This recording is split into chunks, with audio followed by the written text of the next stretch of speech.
2024 లేదా 25లో డిగ్రీ లేదా బీటెక్ చదివారా? సాఫ్ట్‌వేర్ జాబ్ కోసం ఎదురు చూస్తున్నారా? అయితే కోడ్ జ్ఞాన్ 100 డేస్ కోర్సులో చేరండి, జాబ్ సాధించండి. నమస్తే, వెల్కమ్ టు సుమన్ టీవీ. ప్రస్తుతం అంతా ఉన్నారు కరెంట్ అఫైర్స్ పై ఎప్పటికప్పుడు అప్డేట్స్ ఇస్తూ ఎటువంటి విషయం గురించైనా నిర్భయంగా మాట్లాడగల బ్రతుకు జట్కా బండి, సంసారం ఒక చదరంగం కార్యక్రమాల ద్వారా సెలబ్రిటీ అయినటువంటి మనందరి అభిమాన అడ్వకేట్ రమ్య గారు ప్రస్తుతం మనతో ఉన్నారు. నమస్కారం మేడం. నమస్తే మేడం, ఇప్పుడు మనం సిచ్యువేషన్ చూస్తున్నట్లయితే ఇంట్లో భార్యాభర్తల మధ్య చిన్న చిన్న వివాదాలు ఉండి ఎవరికి వాళ్ళు విడిగా ఉంటూ కూడా అంటే ఒక మహిళ వచ్చేసి అంటే 498A కొంత మిస్యూజ్ చేస్తున్నారనే అపోహలు నిజాలు కూడా నిజంగా ఉన్నాయి. సో ఈ సందర్భాల్లో పాపం మరి అటువైపు వాళ్ళు అబ్బాయి తరపు వాళ్ళ సైడ్ నిజంగా జెన్యున్గా ఉన్నప్పుడు మరి వాళ్ళు ఎలా బయటపడాలి అంటే అటు ఆడపడుచులు కానివ్వండి, అత్తగారి మీద కానివ్వండి, మావగారి మీద కానివ్వండి, అందరి మీద కేసులు వేస్తున్నారు. మరి వాళ్ళు ఎలా బయటపడాలి? సో ఒకప్పుడు 498 కేసు అంటే చాలా స్ట్రిక్ట్గా సీరియస్గా ఉండేది. ఆ పెట్టే అమ్మాయికి కూడా ఒక వాల్యూ ఉండేదండి. కానీ మహిళల్ని కిరసనాయలు పోసి పెట్రోల్ వేసి లేకపోతే అదనపు కట్నాల కోసం చంపేసిన సందర్భాల నుంచి పోలీస్ స్టేషన్లో నుంచో పెట్టి హార్ట్ అటాకులతో అత్తమామలు చంపేసే స్టేజ్కి 498 కేసు వచ్చింది. సో దాని మీద ఎక్స్పర్ట్స్ ఒపీనియన్స్ కానీ, సర్వేలు కానీ, రిపోర్ట్స్ కానీ ఇవన్నీ సుప్రీంకోర్టు దాకా వెళ్ళడం, దీనికి సంబంధించి ఎప్పటికప్పుడు అమెండ్మెంట్స్ రావడం. ఒక 5 years బ్యాక్ వీటి మీద బిలో 7 years పనిష్మెంట్ అన్నిటికీ కూడా సిఆర్పిసి ప్రొవిజన్స్లో 41 నోటీస్ ఇష్యూ చేయండి, అరెస్టులు చేయొద్దు, ఇన్వెస్టిగేషన్ చేయండి ఫస్ట్, అందులోనూ ఫ్యామిలీ మ్యాటర్లో. ఫస్ట్ కౌన్సిలింగ్ ఇవ్వండి రా బాబు. వాళ్ళకు 2-3 కౌన్సిలింగ్స్ ఇస్తే అది నిలబడే కాపురమా విడిపోయే కాపురమా ఒక క్లారిటీ వస్తుంది.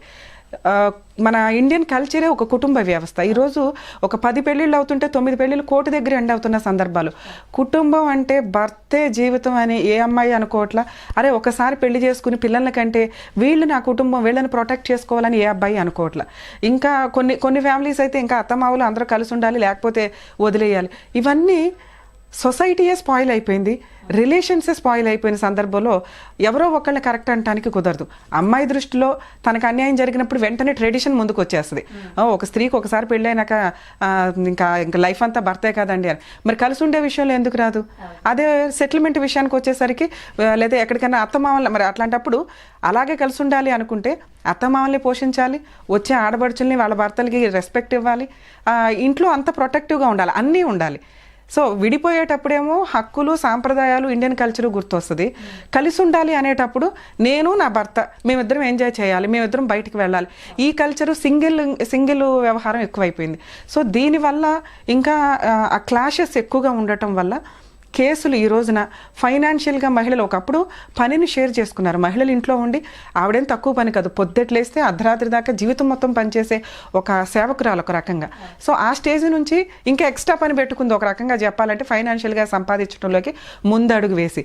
దానివల్ల ఏమైపోయిందంటే ఈక్వాలిటీ అనే మాటలు పేరుకే వచ్చినాయి తప్ప మహిళలకు ఈక్వాలిటీ రాలా. దానివల్ల వీళ్ళు రోడ్డు మీద ఉండాల్సిన పరిస్థితి. కుటుంబంలో ఎవరి పాత్ర వాళ్ళు పర్ఫెక్ట్గా పోషిస్తే అది చాలా అద్భుతమైన అందమైన కుటుంబం. నిజంగా ఇవాళ ఒక న్యూస్ పేపర్లో చూసానండి, ఆయన ఒక 50 years ఏమో, భార్య 45 years, ఆవిడ చనిపోయి ఒక 1 year అయిందంట. ఆవిడ దీనిని తట్టుకోలేక ఆయన కూడా 2 times సూసైడ్ అటెంప్ట్ చేశాడు, ఆ వియోగాన్ని తట్టుకోలేక అని.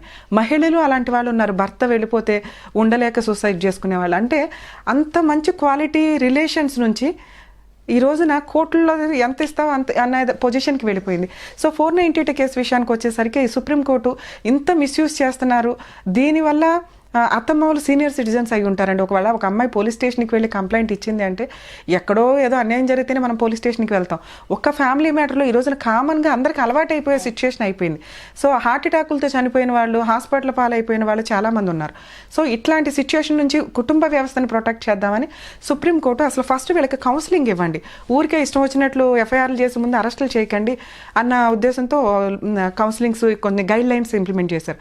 ఒక అమ్మాయి 498 కంప్లైంట్ ఇస్తే కనుక ఖచ్చితంగా ఫస్ట్ 3 కౌన్సిలింగ్స్ అటెండ్ అవ్వాల్సిందే, అవతల వాళ్ళు వస్తాము అంటే. ఈ 3 కౌన్సిలింగ్స్లో వీళ్ళిద్దరూ కలిసి ఉండడానికి ఎంత అవకాశం ఉంది, విడిపోవడానికి ఎంత అవకాశం ఉందో, ఒకవేళ అవకాశం ఉంటే బయట సెటిల్ చేసుకోండి అంటారు, మ్యూచువల్ డైవర్స్గా వెళ్ళమంటారు. లేదు అంటే అప్పుడు ఎఫ్ఐఆర్ అవుతుంది. సో కంప్లైంట్ వేరు, ఎఫ్ఐఆర్ వేరు. ఎఫ్ఐఆర్లో ఈవిడ గారు అందరి పేర్లు పెట్టినప్పుడు అన్నీ కామన్గా ఆ అమ్మాయికి ఇంపార్టెన్స్ ఇచ్చి అందరి పేర్లు అక్యూజుల కింద చూపించడం జరుగుతుంది. కానీ అబ్బాయి అత్త మామ కలిసి ఉన్నా కలిసి ఉండకపోయినా కానీ వీళ్ళ ముగ్గురికి మెయిన్ అయితే A1 to A3 రిజిస్టర్ చేస్తారు. రిమైనింగ్ వాళ్ళ పేర్లు ఛార్జ్ షీట్లో ఉండకపోవచ్చు. ఛార్జ్ షీట్లో ఉన్న వాళ్ళే కేసులో ఉన్నట్టు లెక్క. సో స్టేషన్ బెయిల్ అనేది ఈ రోజున కామన్గా ఉందండి. బాగా అప్పటికప్పుడు కొట్టుకొని 100కి డైల్ చేసి కొట్టి దెబ్బలున్న అమ్మాయి ఇమీడియట్గా పోలీస్ స్టేషన్కి వెళ్ళి కంప్లైంట్ ఇచ్చిన కేసుల్లోనే అరెస్ట్ ఉంటుంది తప్ప జెంట్స్ అందరూ భయపడాల్సిన అవసరం లేదు 498 కేసు వేసినంత మాత్రాన. ఎందుకంటే మ్యాక్సిమం స్టేషన్ బెయిల్స్ కేసులు ప్రూవ్ చేసే విషయంలో కూడా 95% కేసులు ప్రూవ్ చేయడం కుదరదండి లేడీస్. కానీ ఒక 3 to 5 years కోర్టుల చుట్టూ తిప్పడం, ఫైనాన్షియల్గా అడ్వకేట్లు ఈ కోర్టులో టైం వేస్ట్, ఈ ప్రాసెస్ అయితే ఉంటుంది. ఈ నరకం పడలేక ₹1 అటు ఇటు అయినా కూడా కొంత అవుట్ ఆఫ్ కోర్ట్ సెటిల్మెంట్లు చేసుకొని మ్యూచువల్ డైవర్స్కి వెళ్తున్నారు. ఒకప్పుడు ఒక 3-4 years ఫైట్ చేసేవాళ్ళు, కానీ ఈ రోజున మ్యాక్సిమం 60% కేసులు ఒక 1 year లోపే సెటిల్మెంట్లు అయిపోతున్నాయి. సో ఎవరు కోర్టుల చుట్టూ తిరిగి టైం వేస్ట్ చేసుకోవడం కంటే ఏదో ఒక క్లారిటీ ఉంటే కలిసి ఉండండి, లేదా విడిపోండి, అంతే తప్ప మాకు న్యాయం కావాలంటే ఏమి న్యాయం? కుటుంబ వ్యవస్థలో నీ దృష్టిలో అతని తప్పు, అతని దృష్టిలో ఈవిడ తప్పు. నెక్స్ట్ మనకి ఇక్కడున్న మైనస్ ఏంటంటే అదే ఫారిన్ కంట్రీస్లో డైవర్స్ అంటే కనుక అతనికున్న ఇన్కంలో నుంచి 50% అనేది 2 years మ్యారిటల్ లైఫ్ ఉంటే కామన్గా ఉంటుంది ఆయా స్టేట్ల యొక్క లా ప్రకారం. మన ఇండియాలో మెయింటెనెన్స్లు ప్రాపర్గా రావు, అలా అని పనిష్మెంట్లు ప్రాపర్గా పడవు. ఇద్దరికీ లాసే ఈ కేసుల వల్ల. సో ఒకప్పుడు మహిళలు ఏంటంటే కేసు ప్రొసీడింగ్స్లో అట్లా డ్రాగ్ చేస్తే వీళ్ళకి ఏదో న్యాయం జరిగిపోద్ది, వీళ్ళని జైలుకి పంపించేస్తారు అన్న ఒక ఫీలింగ్లో ఉండేవాళ్ళు. తర్వాత ఇప్పుడు అందరికీ అవగాహన వచ్చింది. ప్రతి ఒక్కరికి మీడియాలో, సోషల్ మీడియాలో ఎత్తుక్కుంటున్నారు ఏముంది 498లో ఏం పనిష్మెంట్లు పడతాయి ఏంటని. 498 అంటే mental physical harassment. Section 3, section 4 of dowry prohibition act అనేది కామన్గా ఈ 3 సెక్షన్లో ఒక ఫ్యామిలీ కేసులో క్రిమినల్ కేసు వేసినప్పుడు రిజిస్టర్ చేస్తారు. సెక్షన్ 3 అంటే డౌరీ తీసుకున్నందుకు అబ్బాయి వాళ్ళు, సెక్షన్ 4 అంటే అడిషనల్ డౌరీకి హెరాస్మెంట్ చేశారు అని. సో ఈ 3 సెక్షన్స్ ప్రూవ్ చేయాలి అమ్మాయి. ఒకవేళ డౌరీ ఇస్తున్న సందర్భాల్లో ఆన్లైన్ ట్రాన్సాక్షన్స్ ఏమైనా ఉన్నాయా, ఫొటోస్ ద్వారా కొంతమంది పళ్ళాల్లో పెట్టి ఫొటోస్ తీస్తారు. సో అట్లా ఉన్నప్పుడు డౌరీ ఇచ్చినట్లుగా కొంత ప్రూవ్ అవుతూ ఉంటుంది. ఇంకా కొన్ని సందర్భాలకు వచ్చేసరికి లెటర్ లాగా రాసుకుంటారు, గిన్నె ఇస్తున్నాం, గరిట ఇస్తున్నాం, 5 lakhs ఇస్తున్నాం ఇట్లా అని పెద్ద మనుషుల సమక్షంలో. సో అట్లాంటివి ఉన్నప్పుడు డౌరీ ఇచ్చినట్టుగా ప్రూవ్ అవుతుంది. అలాగే అడిషనల్ డౌరీకి హెరాస్మెంట్, ఏదైనా ప్రాపర్టీ కొంటాం లేకపోతే బిజినెస్ పెడతాం అంటూ మెసేజ్ల ద్వారా కానీ అట్లా ఎవిడెన్స్ ఉంటే, సో ఇవన్నీ ప్రాపర్గా ఉండవండి అన్ని కేసుల్లోనూ. దానివల్ల మహిళలు కొంత కేసు పెట్టడానికే పనికొస్తే తప్ప గెలవడానికి అంతగా పనికిరావు. ఇన్ కేసు గెలిచారే అనుకోండి, అతను అప్పీల్కి వెళ్తాడు. ఎవరికి లాసు? ఇద్దరు మ్యారిటల్ లైఫ్ ఉంటే 6 months 1 year ఉంటుంది, కోర్టుల చుట్టూ తిరిగేది 5 to 6 years ఉంటుంది. దీనివల్ల ఇద్దరు లైఫ్ స్పాయిల్ అవుతుంది. సో మ్యాక్సిమం నిలబెట్టుకోవడానికి ఎంత ఛాన్స్ ఉంటే అంతా నిలబెట్టుకోవాలి, లేదా కోట్ల చుట్టూ తిరగడం కంటే కూడా మీకు ఎంత కాంపెన్సేషన్ మెయిన్గా రీజనబుల్ అనిపిస్తుందో. ఇప్పుడు ₹1 అడిగితే ఎవరు ఎందుకంటే అక్కడ ఉండే మ్యారిటల్ లైఫ్లో వాడి ఇంకో పెళ్లి చేసుకోవాలి, ఆ అమ్మాయి ఇంకో పెళ్లి చేసుకోవాలి, ఎంతో ఉంటాయి. ఆ రీజనబుల్ అమౌంట్ సెటిల్మెంట్ ఉన్నప్పుడు త్వరగా సెటిల్మెంట్లు అయిపోతాయి. బలవంతంగా కాపురం చేయాలి అనటం వల్ల యూజ్ లేదు. ఎందుకంటే అవి క్రూయాలిటీ గ్రౌండ్కి, క్రైమ్కి ఎక్కువ ఛాన్స్ ఉంటాయి. వదిలించుకోలేకపోతున్నాం ఈ అమ్మాయిని అనుకున్న టైంలో ఏదన్నా చేయడానికి అవకాశం ఉంది, ఫోర్స్ఫుల్గా మనం ఇంట్లో ఉన్నాము అంటే. సో దీన్ని కొంచెం ఆలోచించుకొని ఎప్పుడైతే మీరు ఎంత హింసించాలనుకుంటారో అంతా హింసించండి కోర్టుల చుట్టూ తిప్పడం ద్వారా. ఎప్పుడైతే వెక్స్ అయిపోతారో అప్పుడు డెసిషన్ తీసుకోండి. గెలిచేద్దామని ఎటువంటి ఎవిడెన్స్ ప్రాపర్గా లేకుండా సంవత్సరాల తరబడి కోర్టుల చుట్టూ తిరిగే తర్వాత లా అండ్ ఆర్డర్నో కోర్టునో తిట్టుకోవడం వల్ల యూజ్ లేదు. ఓకే మేడం, అదే విధంగా మరి సెటిల్మెంట్ చేసేసుకుంటారు, బాగుంది. మరి సెటిల్మెంట్ చేసుకున్నాక కూడా కేసులు వేసే అవకాశం ఉందంటారా? ఇవి చాలా రేర్ కేసుల్లో జరుగుతుందండి. ఒకవేళ సెటిల్మెంట్ అయితే ఫస్ట్ MOU రాసుకోవాలి, మెమో ఆఫ్ అండర్స్టాండింగ్ అంటారు. కండిషన్స్ ఏంటి? 5 lakhs కాంపెన్సేషన్గా ఇద్దాం అనుకుంటే దాన్ని పర్మనెంట్ ఎలిమనీ అంటారు. తనకి కానీ పిల్లలకి కలిపి పర్మనెంట్ ఎలిమనీగా పాస్ట్, ప్రెజెంట్, ఫ్యూచర్ మెయింటెనెన్స్కి కలిపి ఇస్తున్నట్టు లెక్క. ఇంకా భవిష్యత్తులో ఆమె కానీ పిల్లలు కానీ ఎటువంటి కేసులు హస్బెండ్ మీద కానీ ఇన్లాస్ మీద కానీ వేయడానికి ఉండదు, ప్రాపర్టీస్ గురించి కానీ ఇంకా దేని విషయమైనా కానీ. తర్వాత ఇప్పుడు కొంత డౌట్ చాలా మందికి, మరి ఏంటండి పిల్లలు మైనర్లు కదా, వాళ్ళు మేజర్లు అయినాక డెసిషన్ తీసుకోవచ్చు అని.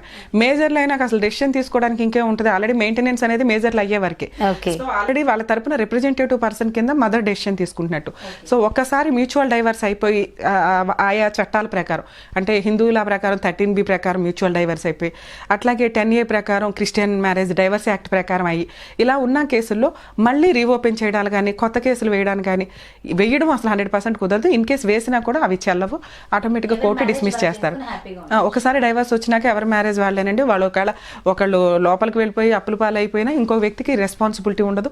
కోటేశ్వర్లు అయిపోయినా లీగల్ హెయిర్స్ వచ్చి కేసులు వేసి మాకు ప్రాపర్టీస్ కావాలని అడగడానికి ఉండదు. ఓకే, సూపర్ మ్యామ్, చాలా చక్కగా క్లియర్గా ఎక్స్ప్లెయిన్ చేశారు. Thank you so much ma'am. నమస్తే. సో చూసారు కదండి, మ్యాక్సిమం కూడా నేను అడగాల్సిన క్వశ్చన్స్ అన్నిటికీ కూడా ఆన్సర్ మేడం ఇచ్చేశారు. సో 498A సంబంధించి ఎలాంటి సందేహం ఉందో అవన్నీ కూడా అందరికీ క్లియర్ అయ్యావని అనుకుంటున్నా ఈ వీడియో ద్వారా. మరో బ్యూటిఫుల్ వీడియోతో మళ్ళీ మీ ముందుకు వచ్చేస్తాం. అంతవరకు సెలవు, నమస్తే.